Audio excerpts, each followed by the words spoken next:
ह्रीं भुवनेश्वराय नमः। नमस्कार दोस्तों, आप सभी का स्वागत है हमारे यूट्यूब चैनल पावरफुल हिंदू धर्म में।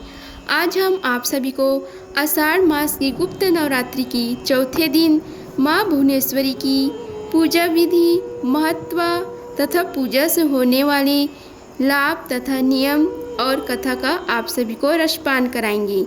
अगर आप सभी हमारी वीडियो को पहली बार देख रहे हैं तो वीडियो को लाइक कीजिए, चैनल को सब्सक्राइब कीजिए, बेल आइकन को प्रेस कीजिए, ऑल ऑप्शन पर क्लिक कीजिए ताकि आने वाली वीडियो की नोटिफिकेशन आप सभी को मिलती रहे। गुप्त नवरात्रि का चौथा दिन है। आज भक्त माँ भुवनेश्वरी की पूजा अर्चना करेंगे। माँ भुवनेश्वरी को संसार भर की यश और ऐश्वर्य की देवी माना जाता है।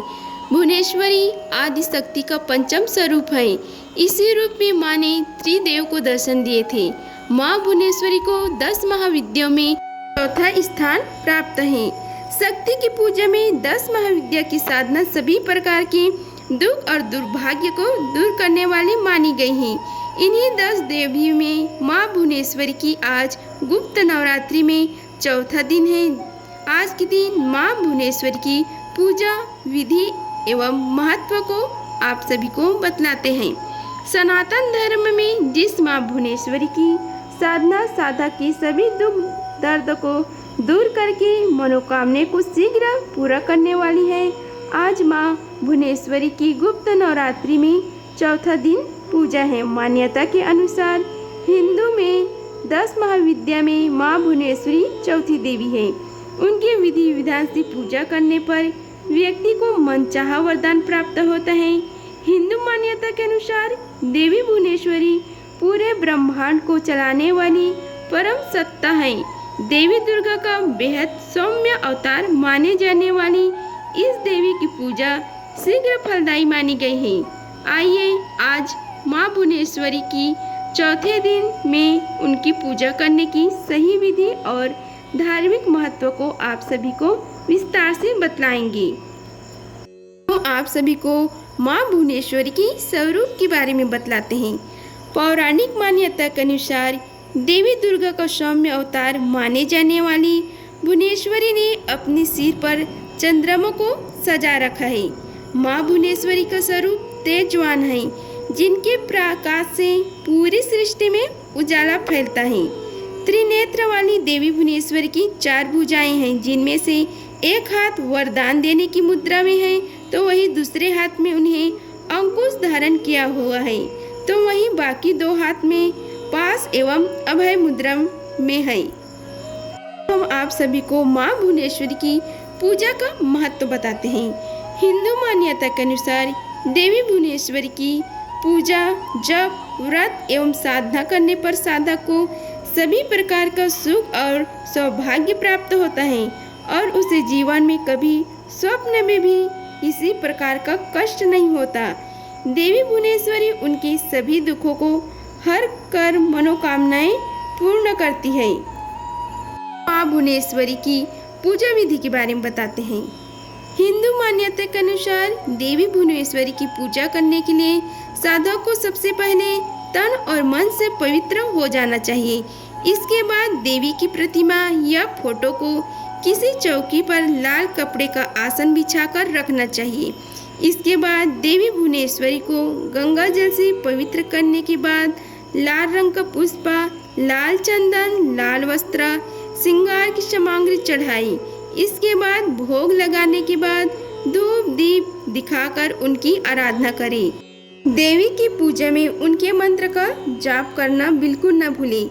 माता भुवनेश्वरी का आशीर्वाद पाने के लिए उनकी जयंती पर 9 साल तक की कन्या को बुलाकर उनका पैर पूजा और उसे हलवा पूरी आदि खिलाने के बाद उनका आशीर्वाद लें। देवी भुवनेश्वरी की पूजा के जो लाभ प्राप्त होता है उसके बारे में आप सभी को बताते हैं।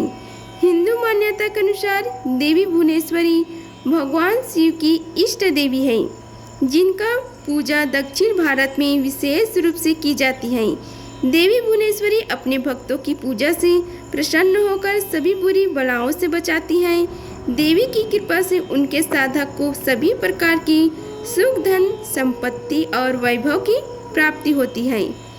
भाद्रपद शुक्ल पक्ष की द्वादशी तिथि को माँ भुवनेश्वरी की जयंती मनाई जाती है। इस दिन माँ भुवनेश्वरी की साधना के लिए बड़ा ही प्रशस्त है। माना जाता है कि इसी के दिन माँ भुवनेश्वरी का अवतरण हुआ था। 10 महाविद्याओं में से एक माँ भुवनेश्वरी इस ब्रह्मांड की शक्ति का आधार है। इनका स्वरूप बड़ा ही कांतिपूर्ण और सौम्य है। स्वयं शंकर जी भी इनके पाठ से ही समस्त अगमों तथा तंत्रों में विज्ञानी हुए हैं। गुरु की संधि में बैठकर गुरु के मुख से अभ्यास करके शिवालय में, शून्य घर में या चौराहे पर जो मनुष्य इनके मंत्र का जाप करता है वह योगी होता है। एकाग्रचित होकर जो इसे सदा पढ़ता है या सुनता है वह दीर्घायु और सुखी होता है। उसकी वाणी ओजस्वी हो जाती है। वह व्यक्ति गुरु के चरणों में श्रद्धावान होकर स्त्रियों को प्रिय होता है। मंत्र महावरा के अनुसार जो नारी दुर्भाग्य से पीड़ित है, धन धान्य से विमुक्त है, रोग और कष्टों से परेशान है, उसे भोजपत्र पर देवी का मंत्र लिखकर बाएं हाथ में बांधना चाहिए। इससे उसे सुख सौभाग्य दोनों प्राप्त होते हैं। पुरुषों को यह मंत्र दाहिने हाथ में बांधना चाहिए। अतः अगर आप भी इन सब चीज़ों को पाना चाहते हैं तो आज के दिन आपको माँ भुवनेश्वरी की साधना जरूर करना चाहिए। भुवनेश्वरी देवी की आज के दिन पूजा की जाने वाले जो उपाय हैं उसके बारे में आप सभी को बतलाते हैं। भुवनेश्वरी देवी का मंत्र है, देवी का एकाक्षरी मंत्र है रीम। विशेष मंत्र है ओम रीम भुवनेश्वर्याय नमः। मंत्र को मैं एक बार फिर दोहरा देती हूँ, आप चाहे तो नोट भी कर सकते हैं। ओम रीम भुवनेश्वर्याय नमः। आज इस मंत्र का कम से कम 1100 बार जाप करना चाहिए। साथ ही आपको बता दूं, किसी भी मंत्र का जितना जाप किया जाता है उस जप का 10% हवन करना चाहिए। उनका 10% तर्पण, उसका 10% मर्जन और उसका 10% ब्राह्मणों को भोजन कराना चाहिए। आपको बता दूं कि माँ भुवनेश्वरी का होम पीपल, गुलर, पलाश, बरगद की समिधाएं, पीली सरसों, खीर और घी आदि से करना चाहिए। आज मंत्र जाप के बाद आप इनमें से किसी भी एक चीज का होम कर सकते हैं। हम आप सभी को माँ भुवनेश्वरी की कथा के बारे में बताते हैं। आइए रसपान कीजिए कथा का। पौराणिक कथा के अनुसार काल की शुरुआत में ब्रह्मा, विष्णु और रुद्र जगत की संरचना प्रारंभ कर रहे थे। एक उड़ता हुआ रथ उनके सामने आया और एक आवाज ने उन्हें रथ में बैठने का आदेश दिया। जैसे ही त्रिदेव रथ में बैठे, यह मन की गति से उड़ने लगा और उन्हें एक अजीब से स्थान पर लेकर गया। यह स्थान असल में रत्नों का द्वीप था, जिसके चारों तरफ अमृत का सागर और मनमोहक आकर्षक जंगल थे। जैसे ही त्रिदेव रथ के बाहर उतरे, वह स्त्री स्वरूप में बदल गई। उन्होंने उस द्वीप का अच्छी तरह मुआयना किया। वहाँ उन्हें एक शहर मिला। उस शहर के चारों तरफ सुरक्षा की 9 परतें थी और इस शहर की सुरक्षा उग्र सौभाग्य की भैरव, क्षेत्रपाल, मातृका और दिक्पाल कर रहे थे। जैसे ही वह शहर के अंदर गए, शहर का सौंदर्य और विकास देखकर मंत्रमुग्ध हो गई। आखिरकार वे शहर के अंदर स्थित मुख्य राजमहल में पहुँचे, जिसका नाम चिंतामणि गृह था और जिसकी सुरक्षा योगिनियाँ कर रही थी। यह शहर त्रिपुर था, देवी भुवनेश्वरी की राजधानी, जो मणिद्वीप की रानी थी। जैसे ही त्रिदेव महल के अंदर घुसे, उन्हें देवी भुवनेश्वरी के दर्शन हुए। उनकी छटा लाल रंग की थी। उनकी 3 आँखें, 4 हाथ थे तथा उन्होंने लाल रंग के आभूषण पहने थे। उनके शरीर पर लाल चंदन का लेप लगा था तथा उन्होंने लाल कमल की माला पहनी थी। बाएं हाथ में उन्होंने अंकुश और पास पकड़ा था तथा दाहिने हाथ से वे अभय और वरदा का मुद्रा दिखा रही थी। उनका मुकुट अर्धचंद्र रूपी मणि द्वारा सुसज्जित था वह त्रयंबक भैरव की बाई गोद में बैठी थी, जो श्वेत वर्ण की थे। उन्होंने श्वेत वस्त्र पहने थे, उनके बाल उलझे हुए थे तथा उनके सर के ऊपर भी अर्धचंद्र एवं गंगा नदी थी। उनके 5 चेहरे थे तथा हर एक चेहरे में 3 आँख थी। उनके 4 हाथ थे तथा उन्होंने त्रिशूल, फरसे लेने के साथ वरदा और अभय मुद्रा भी प्रदर्शित की हुई थी। देवी भुवनेश्वरी और त्रयंबक भैरव पंच प्रेत आसन पर विराजमान थे। पंच प्रेत आसन वह सिंहासन है जिसमें परम शिवा गद्दी के रूप में तथा 5 पैरों के स्थान पर सदाशिव, ईश्वर, रुद्र, विष्णु और ब्रह्मा स्थापित हैं। इन सब की सेवा में अनेक योगिनियाँ थीं। इनमें से कुछ पंखा डोल रही थी, कुछ कपूर डालकर पान के पत्ते समर्पित कर रही थी, कुछ नए शीशे पकड़ी हुई थी, कुछ घी, शहद और नारियल पानी समर्पित कर रही थी, कुछ माता के बाल का श्रृंगार करने के लिए तैयार थी, कुछ देवी के मनोरंजन के लिए नृत्य तथा गायन में लिप्त थी।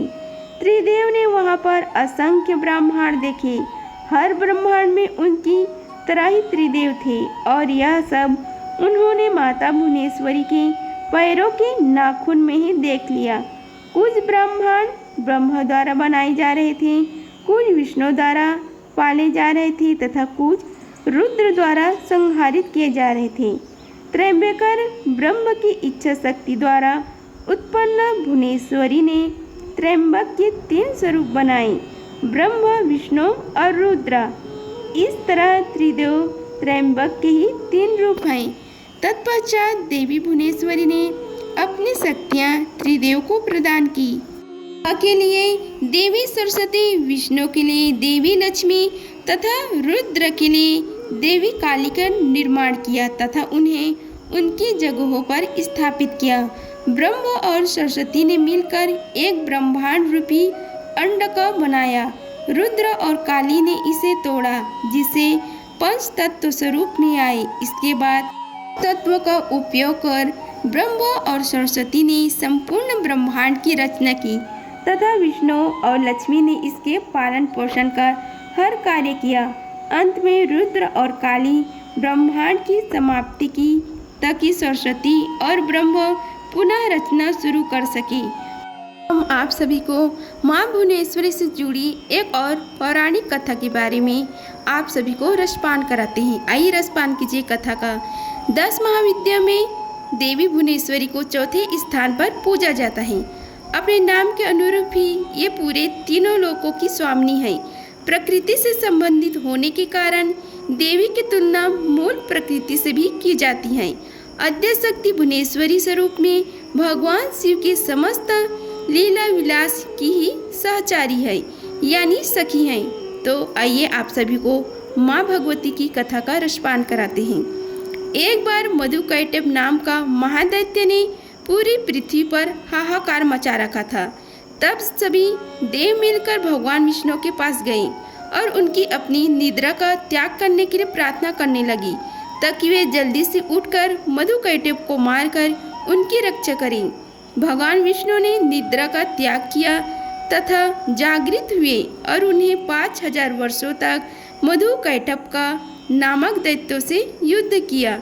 बहुत अधिक समय तक युद्ध करते हुए भगवान श्री विष्णु थक गए और वे अकेले युद्ध कर रहे थे।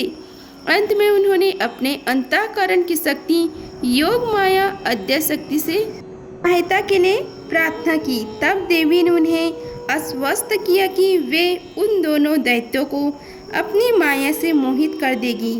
योग माया आद्यशक्ति की माया से मोहित होकर दैत्य भाई भगवान विष्णु से कहने लगे कि हमारा वध ऐसे स्थान पर करो जहाँ न ही जल हो और न ही स्थल। भगवान श्री हरि विष्णु ने दोनों दैत्यों को अपनी जंघा पर रखकर अपने चक्र से उनके मस्तक को देह से अलग कर दिया। इस प्रकार उन्होंने मधुकैटभ का वध किया, परंतु वे केवल निमित्त मात्र ही थे। उसके बाद ब्रह्म, विष्णु और शंकर ने देवी आदिशक्ति योग निद्रा महामाया की स्तुति की। जिससे प्रसन्न होकर आदि शक्ति ने ब्रह्म जी को सृजन, विष्णु को पालन और शंकर को संहार के देव चुना। जी ने देवी आदि शक्ति से प्रश्न किया कि अभी चारों ओर केवल जल ही जल फैला हुआ है। पंच तत्व, गुण, तन मात्राएं और इंद्रियां कुछ भी व्याप्त नहीं है, तथापि तीनों देव शक्तिहीन हैं। देवी ने मुस्कुराते हुए उस स्थान पर एक सुंदर विमान को प्रस्तुत किया और तीनों देवताओं को विमान में बैठाकर अद्भुत चमत्कार देखने का आग्रह किया। तीनों देवों ने विमान पर आसीन होने के पश्चात वह देवी विमान आकाश में उड़ने लगा और उड़कर ऐसा स्थान पहुंचा जहां जल ही जल नहीं था। वह विमान वायु की गति से चलने लगा तथा इस सागर के तट पर पहुंचा। वहां का दृश्य अत्यंत मनोहर था और अनेक प्रकार के पुष्प वाटिकों से सुसज्जित था। तभी वहां देवों ने एक पलंग पर एक दिव्यांगना को बैठे हुए देखा। देवी ने रक्त पुष्पों की माला और रक्तांबर धारण कर रखी थी। वर पास अंकुश और अभय मुद्रा धारण किए हुए देवी भुवनेश्वरी ने त्रिदेवों को सन्मुख दृष्टिगोचर हुई, जो सहस्त्रों से उदित सूर्य के प्रकाश के समान कांतिमयी थी। ये सब देखने के बाद भगवान विष्णु ने अपने अनुभव से शंकर तथा ब्रह्म जी से कहा कि ये साक्षात देवी जगदम्बा महामाया है और इसके साथ ही यह देवी हम तीनों और संपूर्ण चराचर जगत की कारण रूपा है। तीनों देव भगवती भुवनेश्वरी की स्तुति करने लगे।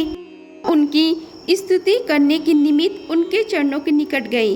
तीनों देवों ने देवी के चरण कमल की नख में संपूर्ण जगत को देखा। ये सब देखने के बाद त्रिदेव यह समझ गए कि देवी संपूर्ण ब्रह्मांड की जननी है। अगर आप सभी को हमारी वीडियो पसंद आई होगी तो वीडियो को लाइक कीजिए, चैनल को सब्सक्राइब कीजिए और कमेंट बॉक्स में जय माँ भुवनेश्वरी लिखें। धन्यवाद। मिलते हैं अगले वीडियो में, तब तक के लिए जय माता दी।